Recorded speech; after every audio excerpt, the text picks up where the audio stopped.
Hello दोस्तों, आज से हम 7वीं कक्षा स्टार्ट करने जा रहे हैं हिस्ट्री का। ये हमारा पहला चैप्टर है, 1000 वर्षों के दौरान हुए परिवर्तनों की पड़ताल। तो चलिए स्टार्ट करते हैं अपना पहला चैप्टर। चैप्टर के स्टार्टिंग में 2 मैप दिखाए गए हैं। पहला तो ये है, इसे बनाया था 12वीं सदी के भूगोलवेत्ता अल इद्रीसी का बनाया हुआ। ये दुनिया के नक्शे का एक हिस्सा है जिसमें भारतीय उपमहाद्वीप के भूमि को समुद्र तक दिखाया गया है। अब इसमें ये मैप थोड़ा उल्टा दिखाया गया है, क्योंकि ये जो देखिए, ये जो है इसको, ये श्रीलंका है और ये भारत का दक्षिणी हिस्सा है, जबकि श्रीलंका नीचे की साइड होता है। वो भी ये सही से नहीं बनाया गया है।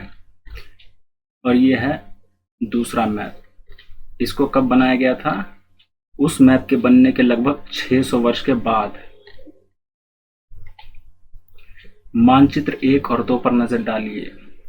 ये पहला वाला अरब भूगोलवेत्ता अल इद्रीसी ने 1154 में बनाया था। मतलब समझ सकते हैं, लगभग 1000 साल पहले का मैप है ये। यहाँ जो नक्शा दिया गया है वह उसके द्वारा बनाए गए दुनिया के बड़े मानचित्र का एक हिस्सा है। मतलब ये दुनिया के मानचित्र का एक छोटा सा हिस्सा है, जिसमें भारत और श्रीलंका, भारत के कुछ हिस्से को और श्रीलंका को दिखाया गया है और भारतीय उपमहाद्वीप को दर्शाता है। मानचित्र 2 एक फ्रांसीसी मानचित्रकार ने 1720 में बनाया था। मतलब ये पहला वाला 1154 में और ये 1720 में, कई सौ सालों के बाद दूसरा वाला मैप बनाया गया था। अब ये दोनों नक्शे एक ही इलाके के हैं मगर उनमें काफी अंतर है। अल इद्रीसी के नक्शे में दक्षिण भारत उस जगह है जहां आज हम उत्तर भारत ढूंढेंगे और श्रीलंका का द्वीप ऊपर की तरफ है। अब जगहों के नाम इसमें अरबी में दिए गए हैं, ये देखिए। और ये 18वीं सदी के आरंभ में गुलाम दलिस्ले के एटलस नोवो के अनुसार ये उपमहाद्वीप है। जैसे कि उत्तर प्रदेश का कन्नौज। मानचित्र 2 मतलब ये वाला मानचित्र पहले के मानचित्र के बनने के लगभग 600 वर्ष बाद बनाया गया था। इस कालावधि में उपमहाद्वीप के बारे में सूचनाएं काफी बदल गई थी। यह नक्शा हमें ज्यादा परिचित लगेगा, उसमें विशेषकर तटीय इलाकों के बारीक ब्यौरे देखकर आश्चर्य होता है। ये जो समुद्र तट से सटे इलाके हैं भारत के। यूरोप के नाविक तथा व्यापारी अपनी समुद्री यात्रा के लिए इस नक्शे का इस्तेमाल किया करते थे। इतनी ही महत्वपूर्ण एक और बात है कि दूसरे युग तक मानचित्र अंकन का विज्ञान भी बहुत बदल गया था। इतिहासकार जब बीते युगों के दस्तावेजों, नक्शों और लेखों का अध्ययन करते हैं तो उनके लिए उन सूचनाओं के संदर्भों का, उनकी भिन्न भिन्न ऐतिहासिक पृष्ठभूमियों का ध्यान रखना जरूरी होता है।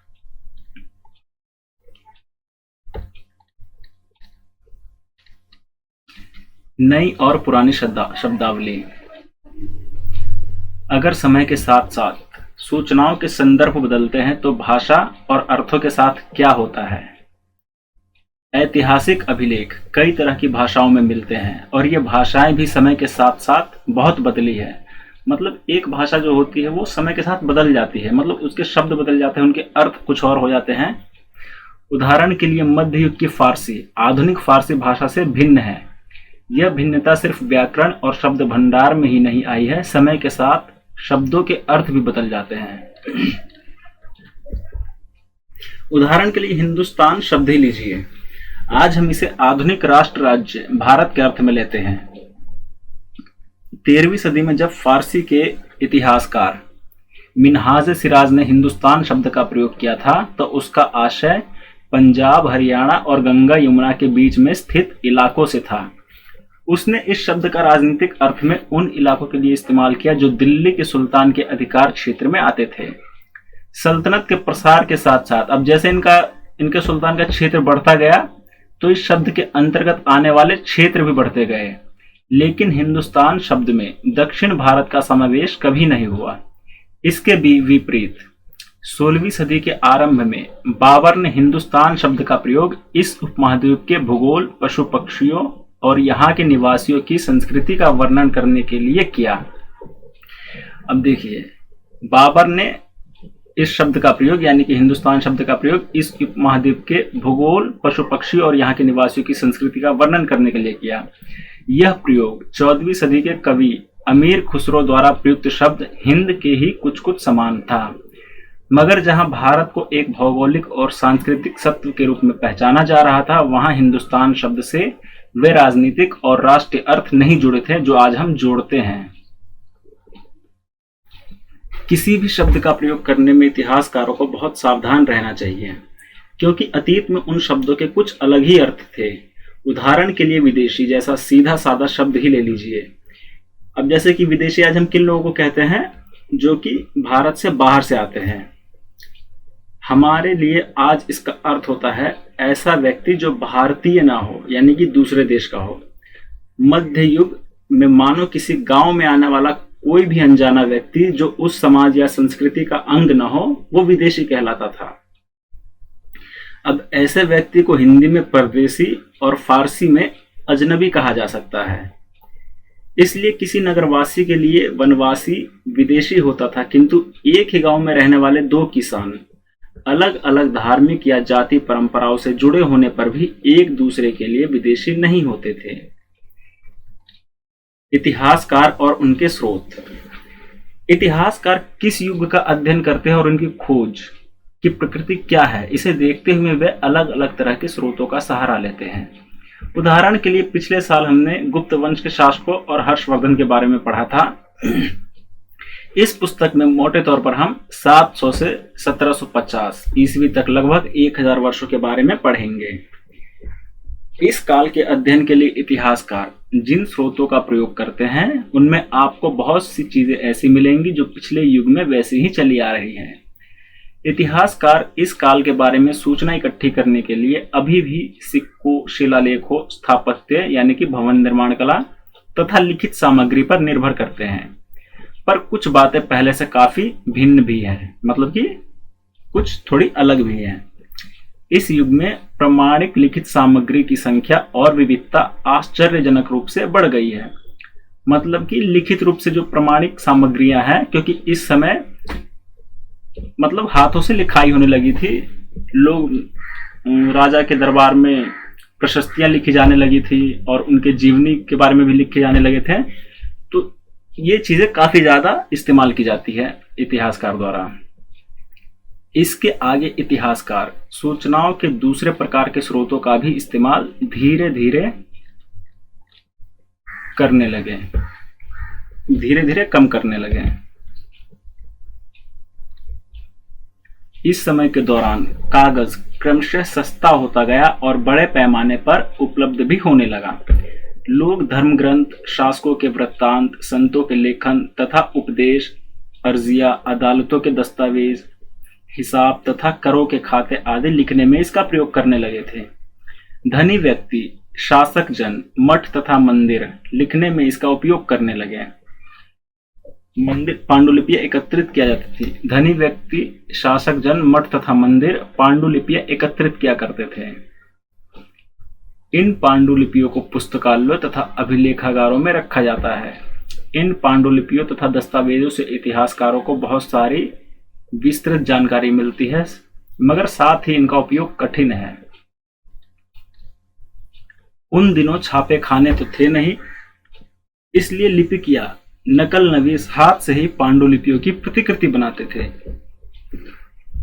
मतलब उदाहरण के लिए कहें तो जैसे कि एक बुक है, अब उसको छापना है, मतलब उसकी कॉपी बनानी है, तो उस समय तो छापे खाने तो होते नहीं थे कि मशीन में छाप दे इसकी कई सारी कॉपियां बना ले। तो उस समय जो नकल करने वाले थे, मतलब एक तरह से कह सकते हैं कॉपी पेस्ट करना, तो वो हाथ से ही देख देख के लिखते थे। अब उसमें उनको काफी सारी इस चीज में परेशानियां होती थी। कुछ अक्षर उनको समझ में नहीं आते थे, तो वो अंदाजा लगा के अपने हिसाब से उन अक्षरों को लिख देते थे। अगर आपने कभी किसी मित्र के गृह कार्य की नकल उतारी है तो आप जानते होंगे कि यह काम आसान नहीं है। कभी कभी आपको अपने मित्र की लिखावट समझ में नहीं आती होगी और आपको मजबूर होकर अंदाजा लगाना ही पड़ता होगा कि क्या लिखा गया है। फलस्वरूप आपके लिखे में मित्र के लिखे हुए से कुछ छोटे मोटे लेकिन महत्वपूर्ण अंतर आ जाते होंगे।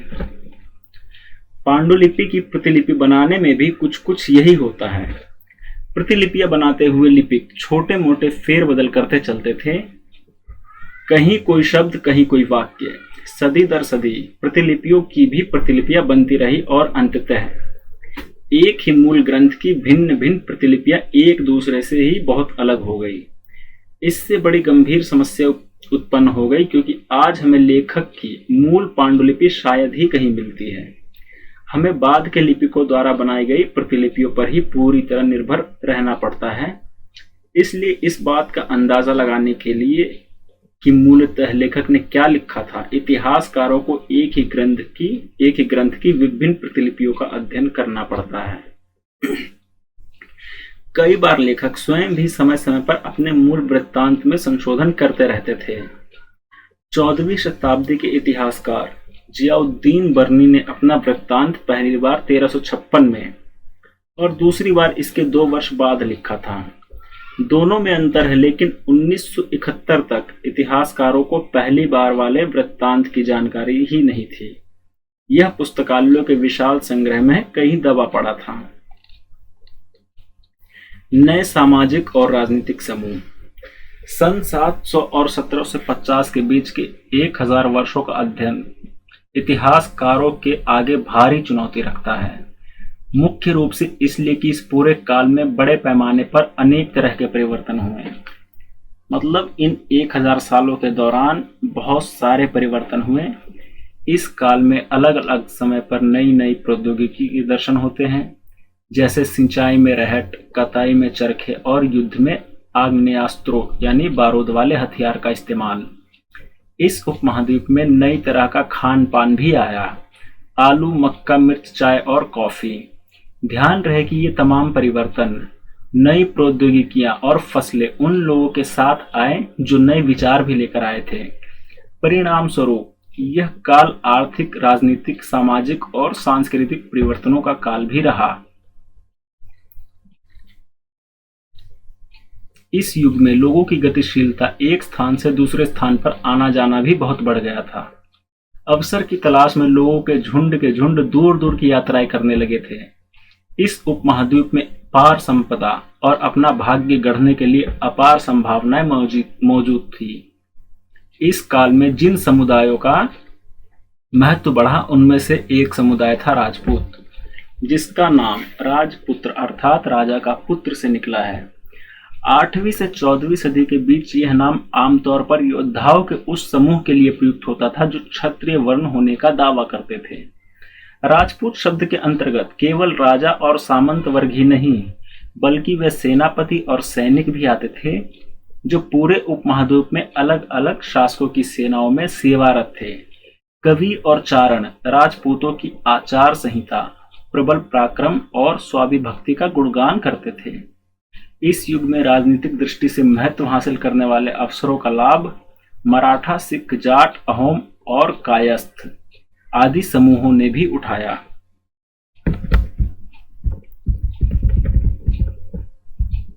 इस पूरे काल के दौरान क्रमशः जंगलों की कटाई हो रही थी और खेती का इलाका बढ़ता जा रहा था। कुछ क्षेत्रों में यह परिवर्तन अन्य क्षेत्रों की अपेक्षा अधिक तेजी और पूरे तौर पर हुए। पर्यावास में परिवर्तन के कारण कई वनवासियों को मजबूर होकर अपना स्थान छोड़ना पड़ा। कुछ और वनवासी जमीन की जुताई करने लगे और कृषक बन गए। कृषकों के ये नए समूह क्षेत्रीय बाजार, मुखियाओं, पुजारियों, मठों और मंदिरों से प्रभावित होने लगे। वे बड़े और जटिल समाजों के अंग बन गए। उन्हें कर चुकाने पड़ते थे और स्थानीय मालिक वर्ग की बेगार करनी पड़ती थी। परिणाम स्वरूप किसानों के बीच आर्थिक और सामाजिक अंतर उभरने लगे। कुछ के पास ज्यादा उपजाऊ जमीन होती थी, कुछ लोग मवेशी भी पालते थे और कुछ लोग खेती से खाली समय में दस्तकारी आदि का कुछ काम कर लेते थे। जैसे जैसे समाज में अंतर बढ़ने लगे, लोग जातियों और उपजातियों में बांटे जाने लगे और उनकी पृष्ठभूमि और व्यवसाय के आधार पर उन्हें समाज में ऊंचा या नीचा दर्जा दिया जाने लगा। अब समाज में काफी अंतर बढ़ने लगे, लोग जाति और उपजातियों में बांटे जाने लगे और उनकी पृष्ठभूमि और व्यवसाय यानी कि उनके कामकाज के आधार पर उन्हें समाज में ऊंचा या नीचा का दर्जा दिया जाने लगा। ये दर्जे जो थे ये स्थायी नहीं थे। किसी जाति विशेष के सदस्यों के हाथों में कितनी सत्ता, प्रभाव और संसाधनों का नियंत्रण है, इसके आधार पर उसके दर्जे बदलते रहते थे। एक ही जाति का किसी क्षेत्र में कोई दर्जा हो सकता था और किसी अन्य क्षेत्र में कोई और। अपने सदस्यों के व्यवहार का नियंत्रण करने के लिए जातियां स्वयं अपने अपने नियम बनाती थी। इन नियमों का पालन जाति के बड़े बुजुर्गों की एक सभा करवाती थी, जिसे कुछ इलाकों में जाति पंचायत कहा जाता था। लेकिन जातियों को अपने निवास के गांव के रिवाजों का पालन भी करना पड़ता था। इसके अलावा कई गांवों पर मुखियाओं का शासन होता था। मिल मिलाकर वे किसी राज्य की एक छोटी इकाई भर होती थी। क्षेत्र और साम्राज्य। हम चोल के बारे में पढ़ेंगे चैप्टर 2 में, तुगलक 3 में, और मुगल के बारे में पढ़ेंगे चैप्टर 4 में। अब जैसे चोल साम्राज्य, तुगलक या मुगल साम्राज्य जैसे बड़े बड़े राज्यों के अंतर्गत कई सारे क्षेत्र आ जाते थे। दिल्ली के सुल्तान गयासुद्दीन बलबन की प्रशंसा में एक संस्कृत प्रशस्ति में उसे एक विशाल बड़े साम्राज्य का शासक बताया गया है। किसे? दिल्ली के सुल्तान गयासुद्दीन बलबन को, जो पूर्व में बंगाल से लेकर पश्चिम में अफगानिस्तान के गजनी तक फैला हुआ था, जिसमें संपूर्ण दक्षिण भारत भी आ जाता था। गौड़, आंध्र, केरल, कर्नाटक, महाराष्ट्र और गुजरात आदि भिन्न भिन्न क्षेत्रों में लोग उसकी सेना के आगे पलायन कर जाते थे। इतिहासकार विजय अभियान के इन दावों को अतिशयोक्तिपूर्ण मानते हैं। साथ ही वे यह समझने की कोशिश में भी लगे रहते हैं कि शासक लोग इस उपमहाद्वीप के भिन्न भिन्न भागों पर अपने अधिकार का उल्लेख क्यों करते रहते हैं। ये एक मैप दिया गया है मिस्र के शिहाबुद्दीन उमरी द्वारा रचित मसालिक अल अब्सर फी मामलिक अल अमसर के अनुसार मोहम्मद तुगलक के राज्यकाल में दिल्ली सल्तनत के अंतर्गत आने वाले प्रांत, मतलब कि ये इस भारतीय उपमहाद्वीप के अंतर्गत उस समय जो तुगलक सल्तनत था उसके अंतर्गत इतने सारे एरिया आते थे। ये आप मैप इसको देख लेना। सन 700 तक कई क्षेत्रों के अपने अपने भौगोलिक आयाम तय हो चुके थे और उनकी अपनी भाषा, सांस्कृतिक विशेषताएं स्पष्ट हो गई थी। अध्याय 9 में आपको इनके बारे में अधिक जानकारी मिलेगी। ये क्षेत्र विशेष शासक राजवंशों से भी जुड़ गए थे। इन राज्यों के बीच काफी टकराहटें चलती रहती थी। कभी कभी चोल, खलजी, तुगलक और मुगल जैसे राजवंश अनेक क्षेत्रों में फैला एक विशाल साम्राज्य भी खड़ा कर लेते थे। ये सभी साम्राज्य समान रूप से स्थिर या सफल नहीं हो पाते थे। उदाहरण के लिए अध्याय 3 और 4 की तालिका एक से तुलना कीजिए। खलजी और मुगल वंश के शासन कितनी कितनी अवधि तक चले, ये हम नेक्स्ट चैप्टर में पढ़ेंगे। 18वीं सदी में मुगल वंश पतन के ढलान पर था। फलस्वरूप क्षेत्रीय राज्य फिर से उभरने लगे, लेकिन वर्षों से जो सर्व क्षेत्रीय साम्राज्यों का शासन चल रहा था उससे क्षेत्रों की प्रकृति बदल गई थी। उन पर कई छोटे बड़े राज्यों का शासन चलता रहा था और उन राज्यों की बहुत सी बातें इस उपमहाद्वीप के अधिकतर भाग में फैले इन क्षेत्रों को विरासत में मिली थी। इस तथ्य का पता हमें उन कई परंपराओं से लगता है जो इन क्षेत्रों में उभरी थी।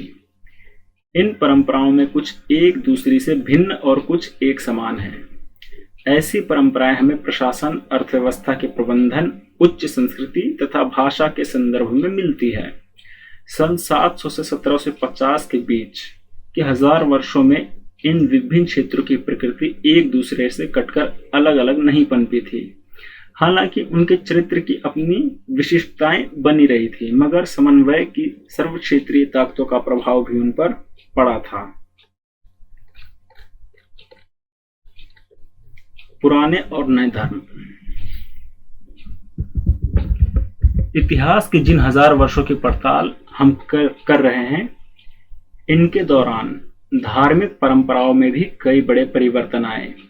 दैविक तत्व में लोगों की आस्था कभी कभी बिल्कुल ही व्यक्तिगत स्तर पर होती थी, मगर आमतौर पर इस आस्था का स्वरूप सामूहिक होता था। किसी दैविक तत्व में सामूहिक आस्था यानी धर्म प्रायः स्थानीय समुदायों के सामाजिक और आर्थिक संगठन से संबंधित होती थी। जैसे जैसे इन समुदायों का सामाजिक संसार बदलता गया, वैसे ही इनकी आस्थाओं में भी परिवर्तन आता गया। आज हम जिसे हिंदू धर्म कहते हैं, उसमें भी इसी युग में महत्वपूर्ण बदलाव आए।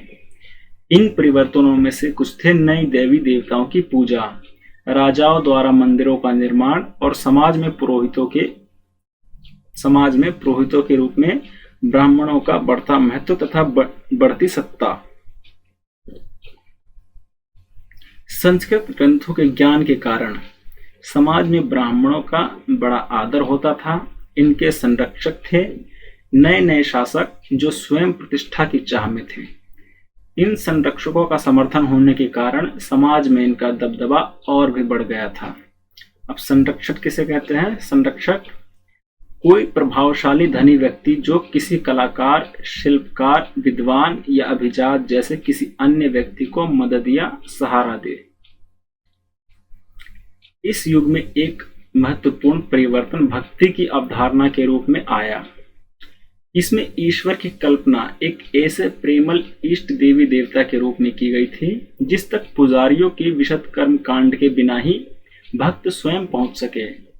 इस विषय में और साथ ही दूसरी परंपराओं के बारे में आपको अध्याय 8 में जानकारी मिलेगी। जब हम चैप्टर 8 पढ़ेंगे तो उसमें ये देखेंगे। यही वह युग था जिसमें इस उपमहाद्वीप में नए नए धर्मों का भी आगमन हुआ। कुरान शरीफ का संदेश भारत में पहले 7वीं सदी के व्यापारियों और अप्रवासियों के जरिए पहुंचा। मुसलमान कुरान शरीफ को अपना धर्म ग्रंथ मानते हैं, केवल एक ईश्वर अल्लाह की सत्ता को स्वीकार करते हैं, जिसका प्रेम, करुणा और उदारता अपने में आस्था रखने वाले हर व्यक्ति को गले लगाता है, चाहे उस व्यक्ति की सामाजिक पृष्ठभूमि कुछ भी रही हो। कई शासक इस्लाम और इसके विद्वान, धर्मशास्त्रियों और न्यायशास्त्रियों अर्थात उलेमा को संरक्षण देते थे। अब जो कई शासक थे वो उलेमाओं को संरक्षण देते थे। उलेमा किसे कहते थे? इस्लाम या इसके विद्वान या धर्मशास्त्री जो इस्लाम न्याय के बारे में जानकारी रखते थे। हिंदू धर्म की ही भांति इस्लाम के अनुयायी भी अपने धर्म की तरह अलग अलग व्याख्या करते थे। मुसलमानों में कुछ शिया थे जो पैगंबर साहब के दामाद अली को मुसलमानों का विधि सम्मत नेता मानते थे, और कुछ सुन्नी थे जो खलीफाओं के प्रभुत्व को स्वीकार करते थे। इस्लाम के आरंभिक दौर में इस धर्म का नेतृत्व करने वाले खलीफा कहलाते थे और आगे भी इनकी परंपरा चलती रही। इस्लामी न्याय सिद्धांत की विभिन्न परंपराओं में भी कई महत्वपूर्ण अंतर रहे हैं। ऐसे ही धर्म सिद्धांतों तथा रहस्यवादी विचारों को लेकर विभिन्नताएं देखने को मिलती हैं। समय और इतिहास के कालखंडों पर विचार करते हैं। इतिहासकार समय को केवल घड़ी या कैलेंडर की तरह नहीं देखते, यानी कि केवल घंटों, दिन या वर्षों के बीतने के रूप में ही नहीं देखते हैं। उनका नजरिया यह है कि समय सामाजिक और आर्थिक संगठन में आने वाले परिवर्तनों को झलकाता है। यह दिखलाता है कि विचारों और विश्वासों में कितना स्थायित्व रहा और कितना परिवर्तन आया है। यदि अतीत को समान विशेषता रखने वाले कुछ बड़े बड़े हिस्सों, युगों या कालों में बांट दिया जाए तो समय का अध्ययन कुछ आसान हो जाता है। 19वीं सदी के मध्य में अंग्रेज इतिहासकारों ने भारत के इतिहास को 3 युगों में बांटा था। अब जो 19वीं सदी के मध्य में अंग्रेज इतिहासकार थे, उन्होंने भारत के इतिहास को 3 युगों में बांटा था, हिंदू, मुस्लिम और ब्रिटिश। यह विभाजन इस विचार पर आधारित था कि शासकों का धर्म ही एकमात्र महत्वपूर्ण ऐतिहासिक परिवर्तन होता है और अर्थव्यवस्था, समाज और संस्कृति में कोई भी महत्वपूर्ण बदलाव नहीं आता। इस दृष्टिकोण में इस उपमहाद्वीप की अपार विविधता की भी उपेक्षा हो जाती थी। इस काल विभाजन को आज बहुत ही कम इतिहासकार स्वीकार करते हैं। अधिकतर इतिहासकार आर्थिक तथा सामाजिक कारकों के आधार पर ही अतीत के विभिन्न कालखंडों की विशेषताएं तय करते हैं। पिछले साल आपने जो इतिहास पढ़े थे उनमें प्राचीन समाजों के कई प्रकारों का समावेश था, जैसे शिकारी, संग्राहक, प्रारंभिक दौर के कृषिकर्मी, शहर और गांवों के निवासी और प्रारंभिक दौर के राज्य और साम्राज्य। इस साल आप जो इतिहास पढ़ेंगे उसे प्राय मध्यकालीन इतिहास कहा जाता है।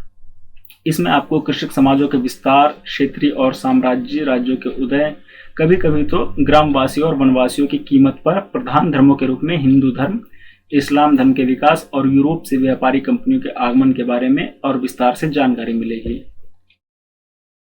भारत के इतिहास के यह 1000 साल अनेक बदलावों के साक्षी रहे हैं। आखिर 16वीं और 18वीं शताब्दियां 8वीं या 11वीं शताब्दी से काफी भिन्न थी, इसलिए इस कार्यकाल को एक ऐतिहासिक इकाई के रूप में देखना समस्याओं से खाली नहीं है। फिर मध्यकाल की तुलना प्रायः आधुनिक काल से की जाती है। आधुनिकता के साथ भौतिक उन्नति और बौद्धिक प्रगति का भाव जुड़ा हुआ है। इससे आशय ये निकलता है कि मध्यकाल रूढ़िवादी था, उस दौरान कोई परिवर्तन ही नहीं हुआ, लेकिन हम जानते हैं कि ऐसा नहीं था।